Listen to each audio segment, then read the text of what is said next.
하나님 말씀은 에스라 9장입니다. 1절부터 우리 교독하겠습니다. 이 일 후에 방백들이 내게 나와 이르되 이스라엘 백성과 제사장들과 레위 사람들이 이 땅 백성들에게서 떠나지 아니하고 가나안 사람들과 헷 사람들과 브리스 사람들과 여부스 사람들과 암몬 사람들과 모압 사람들과 애굽 사람들과 아모리 사람들의 가증한 일을 행하여 그들의 딸을 맞이하여 아내와 며느리로 삼아 거룩한 자손이 그 지방 사람들과 서로 섞이게 하는데 방백들과 고관들이 이 죄에 더욱 으뜸이 되었다 하는지라.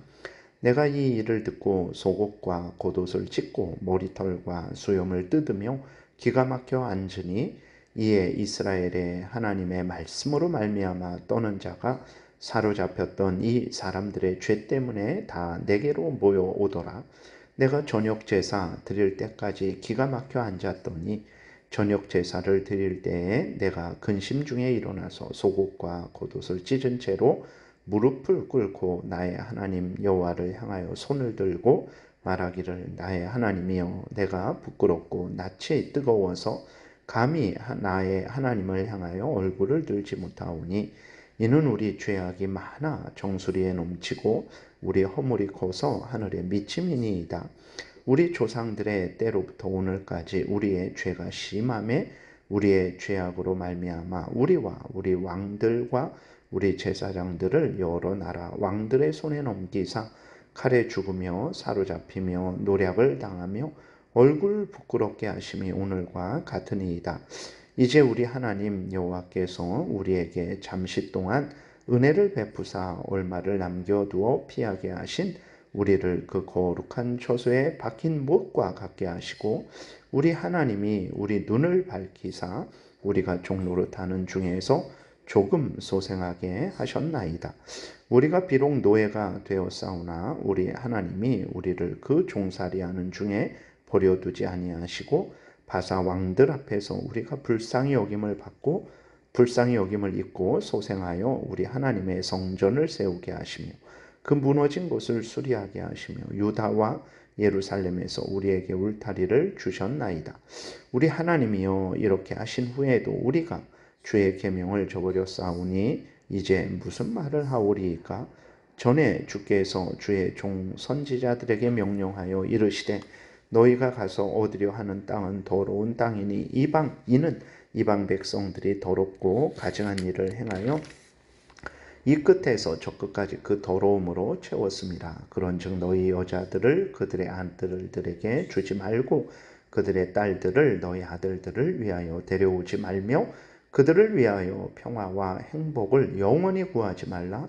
그리하면 너희가 왕성하여 그 땅의 아름다운 것을 먹으며 그 땅을 자손에게 물려주어 영원한 유산으로 물려주게 되리라 하셨나이다. 우리의 악한 행실과 큰 죄로 말미암아 이 모든 일을 당하여 싸우나 우리 하나님이 우리 죄악보다 형벌을 가볍게 하시고 이만큼 백성을 남겨주셨사오니 우리가 어찌 다시 주의 계명을 거역하고 이 가증한 백성들과 통혼하오리까? 그리하면 주께서 어찌 우리를 멸하시고 남아 피할 자가 없도록 진노하시지 아니하시리까?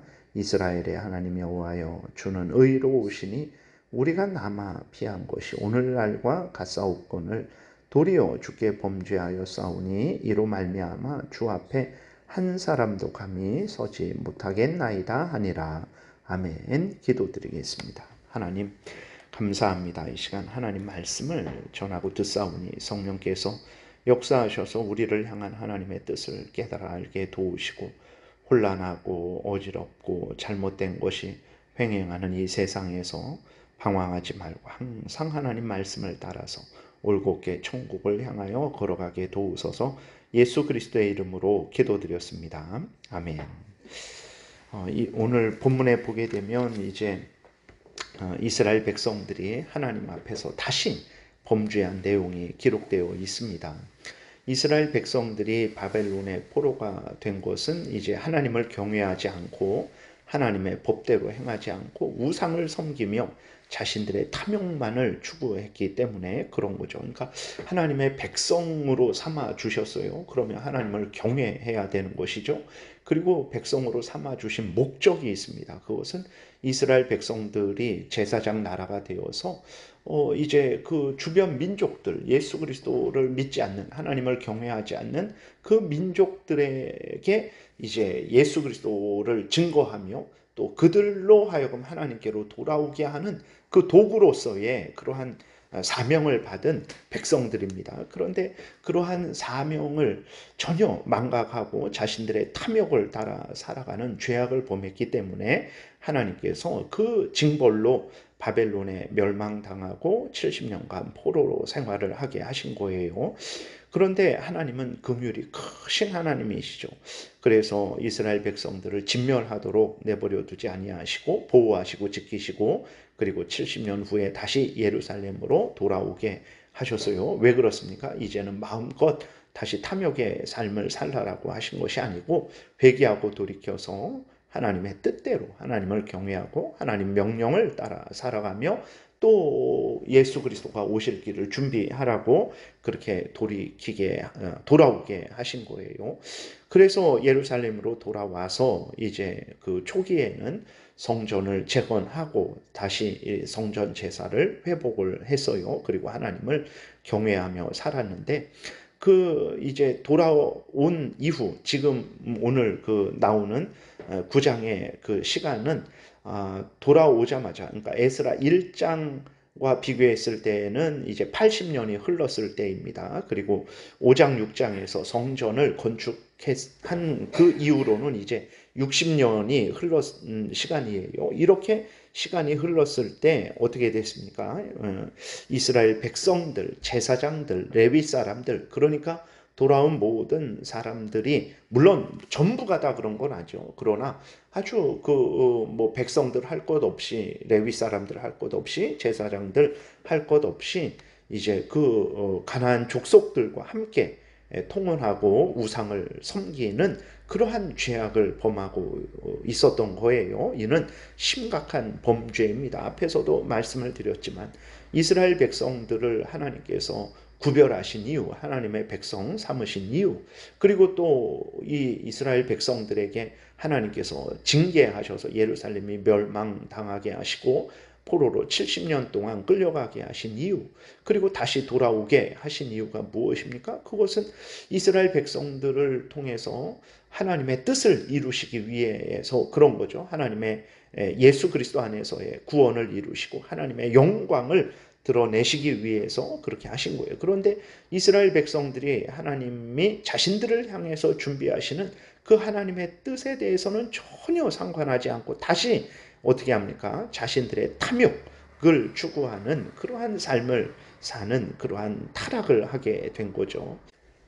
우리는 이러한 이스라엘 백성들의 배은망덕함을 늘 마음에 생각을 해야 되는 것입니다. 그러므로 우리도 마찬가지예요. 하나님께서 우리를 왜 예수 그리스도 안에서 구원해 주셨습니까? 예수 그리스도 안에서 구원받았으니까 이제는 너 마음대로 너의 탐욕을 위해서 이 생의 자랑거리, 안목의 정욕거리, 육신의 정욕거리를 추구하는 인생을 살게 하시려고 우리를 구원하셨습니까? 절대로 그러지 않습니다. 우리를 구원하신 것은 우리에게 하나님의 그 은혜의 영광을 드러내셔서 우리로 하여금 살아계신 하나님을 경외하고 하나님의 명령을 따라 살아가라고 우리를 구원하신 거예요. 그리고 아직도 하나님을 알지 못하고 하나님을 거역하고 대적하는 자들, 이 땅에 그 육신의 양심만 알고 그것만 추구하는 자들에게 생명의 양식되는 구원자 되시는 우리 구주 예수 그리스도를 증거하라고 우리를 구원하신 것입니다. 이것을 우리가 늘 생각을 해야 되는 거예요. 그렇게 하지 않으면 우리도 우리의 본분을 잊어버리고 우리의 탐욕만을 추구하는 범죄하는 삶을 살아갈 수 있는 것입니다. 그래서 늘 우리가 깨어서 우리의 본분을 항상 생각하고 그 본분을 따라야 됩니다. 그리고 구원받은 인간일지라도 깨어있지 않으면 이렇게 범죄한다라는 것을 우리는 늘 다시 한번 마음에 새겨야 되는 것입니다. 그렇기 때문에 우리가 하나님의 놀라운 은혜를 받았다고 자만하지 말아야 돼요. 다시 부패되고 다시 범죄할 수 있는 것입니다. 그러므로 늘 겸손해야 되는 것입니다. 더 하나님을 경외하고 더 하나님을 의지하고 더 하나님의 말씀을 따라 살아가야 됩니다. 고린도전서 10장 12절에 그런즉 선줄로 생각하는 자는 넘어질까 조심하라 라는 말씀을 늘 마음에 새기고 항상 겸손히 깨어서 하나님을 의지하고 하나님의 말씀 따라 살아가고 하나님이 주신 본분을 다하는 삶을 살아야 되는 것입니다. 이러한 그 타락의 소식을 듣고 에스라가 어떻게 했습니까? 옷을 찢고 머리털과 수염을 뜯으며 하나님 앞에 회개를 해요. 근데 우리가 생각할 수 있는 것은 에스라는 죄를 짓지 않았습니다. 에스라는 하나님을 진정으로 경외하는 사람이죠. 하나님의 말씀에 창념하는 사람이에요. 그리고 하나님의 말씀으로 이스라엘 백성들을 이제 교육하고자 바벨론에서 아주 고위직에 있었습니다. 얼마든지 편안하게 살 수 있었는데도 불구하고 다시 예루살렘으로 돌아와서 그 예루살렘에 있는 백성들에게 하나님의 말씀을 전하기 위해서 돌아온 그러한 아주 경건한 에스라입니다. 근데 에스라는 이렇게 죄를 짓지도 않았는데 왜 에스라가 옷을 찢고 머리털과 수염을 뜯고 하나님 앞에서 금식하며 회개합니까? 에스라는 교회인 이스라엘 백성들에게 속한 자이기 때문에 그렇습니다. 그리고 에스라는 이제 그 교회인 이스라엘 백성들에게 율법을 가르치는 책임이 있는 자이기 때문에 그래요. 우리가 오늘날에는 한 교회 안에서도 서로 한 형제 자매라는 것을 인식하지 못하는 경우가 많습니다. 서로 시기하고 질투하고 당을 짓고 그러한 일들이 많아요. 아주 잘못된 일입니다. 예수 그리스도 안에서 한 교회에 모이게 되었을 때 그들은 예수 그리스도 안에서 한 형제 자매된 자들이라는 것을 우리가 분명하게 인식을 해야 되는 것입니다. 그래서 한 교회에서 성도들의 삶은 어떤 삶이 돼야 됩니까? 함께 울고 함께 웃는 그러한 삶을 살아야 되는 거예요. 어떤 형제가 범죄한 것은 내 지체가 범죄한 것입니다. 내 형제가 범죄한 거예요. 그렇기 때문에 우리는 그 범죄한 것을 보고 나는 죄를 짓지 않았으니까 다행이다. 이런 아주 그 형제와 나는 전혀 다른 사람이다 라는 이런 생각을 해서는 안 되는 것입니다. 우리의 한 지체가 범죄했을 때 그것을 안타까워하고 그가 돌이켜 회개하기를 위해서 하나님께 간절히 기도하는 것이 마땅한 일이라는 것을 우리가 기억을 해야 되고 그를 돌보지 못하고 또 그로 하여금 범죄하지 않도록 이전에 적극적으로 돕지 못한 죄에 대해서도 회개해야 됩니다. 물론 범죄에 대한 책임은 1차적으로 그 사람에게 있는 거예요. 그러나 그 사람은 나와 전혀 별개의 사람이 아니라 하나님의 은혜 안에서 예수 그리스도 안에서 나의 형제 자매된 사람이기 때문에 우리가 그 사람의 범죄에 대해서 안타까워하고 또 그가 죄를 회개하기 위해서 또 기도해야 되고 죄를 회개하도록 그리고 또 우리가 그를 적극적으로 돕지 못한 것에 대해서 회개해야 되는 것입니다. 그래서 에스라는 이스라엘 백성들이 그러한 죄악을 저지른 것을 자기가 범죄한 것으로 여기면서 안타까워하며 하나님 앞에 회개한 것입니다. 이렇게 에스라가 중심으로 회개할 때 4절에 보게 되니까 이스라엘의 하나님의 말씀으로 말미암아 떠는 자가 사로잡혔던 이 사람들의 죄 때문에 다 내게로 모였더라라고 이렇게 기록이 되어 있습니다. 그러니까 에스라만 이제 그 이스라엘 백성들의 범죄를 심각하게 생각한 것이 아니라 이렇게 하나님을 경외하는 자들도 이스라엘의 그 다른 백성들의 그 범죄를 심각하게 한 거예요. 말씀드린 대로 이것은 이스라엘 백성들은 교회입니다. 구약의 교회예요. 교회 안에서 그러한 범죄가 일어난 것은 정말 심각한 거죠. 당연히 그러한 죄가 일어난 것에 대해서 하나님 앞에 두려워 떨면서 회개하고 용서를 비는 것은 경건한 자들이 마땅히 행할 바라는 것을 우리가 늘 기억을 해야 되는 것입니다. 오늘날에도 교회에서 서로 도와야 됩니다. 서로 권면해야 됩니다. 서로 기도해야 됩니다. 그래서 서로가 믿음 생활을 잘 할 수 있도록 도와야 하는 것입니다. 이러한 한 형제 자매된 자들이라는 분명한 인식을 가지고 함께 하나님의 영광을 위해서 하나님의 뜻대로 살도록 함께 서로 도우며 신앙생활을 우리가 해야 되겠습니다. 기도드리겠습니다. 살아계신 하나님 감사합니다. 우리는 한순간도 하나님의 은혜가 없으면 스스로 설 수 없고 온전한 삶을 살 수 없음을 고백을 합니다. 늘 겸손케 하시고 항상 하나님을 의지하게 도우시고 나만 위해서 살지 말고 우리 서로 돌아보아서 형제 자매들을 위해서도 사는 그러한 복된 신앙생활하게 도우소서. 감사드리고 예수 그리스도의 이름으로 기도드렸습니다. 아멘.